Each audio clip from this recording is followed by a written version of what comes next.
এখন থেকে এটা হলো একটা জেলখানা, আর আমি হলাম জেলার।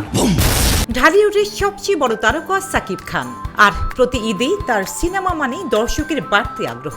এবারও তার ব্যতিক্রম হচ্ছে না। আগামী বছরের ঈদ উল ফিতরে আসছে সাকিব খানের নতুন সিনেমা প্রিন্স। তবে চমক হলো এই সিনেমায় সাকিবের বিপরীতে থাকবেন একসঙ্গে 3 জন নায়িকা। প্রিন্স নির্মাণ করেছেন জনপ্রিয় নাটক ও বিজ্ঞাপন নির্মাতা আবু হায়াত মাহমুদ। সিনেমার প্রযোজক শিরিন সুলতানা ও প্রযোজনা প্রতিষ্ঠান ক্রিয়েটিভ ল্যান্ড।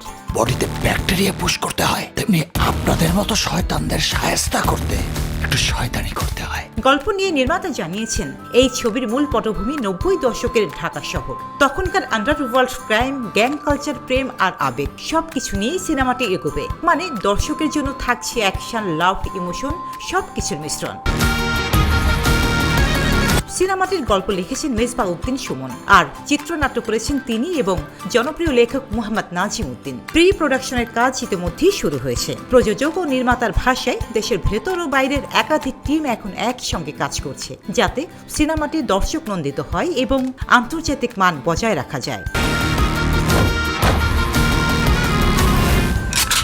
সবচেয়ে বড় কৌতূহল এখন সাকিবের বিপরীতে কারা অভিনয় করবেন। শীর্ষস্থানীয় 3 জন নায়িকার নাম এখনো ঘোষণা করা হয়নি, তবে সাকিবের ভক্তদের ভেতর জল্পনা চলছে 3 জন হতে পারে বর্তমান সময়ে সবচেয়ে আলোচিত নায়িকারা। ধারণা করা হচ্ছে তানজিন তিশা, তাসনিয়া ফারিন, সেই সাথে জনপ্রিয় এ প্রজন্মের আর একজন নায়িকা। দর্শকরা অধীর আগ্রহে অপেক্ষা করছেন অফিসিয়ালি ঘোষণার জন্য।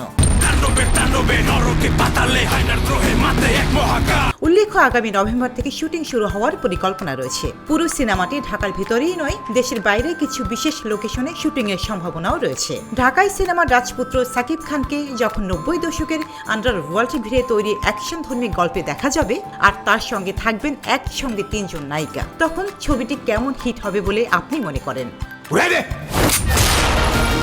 সত্য হলো বটগাছ। রচিনা রুচি, দেশকাল নিউজ।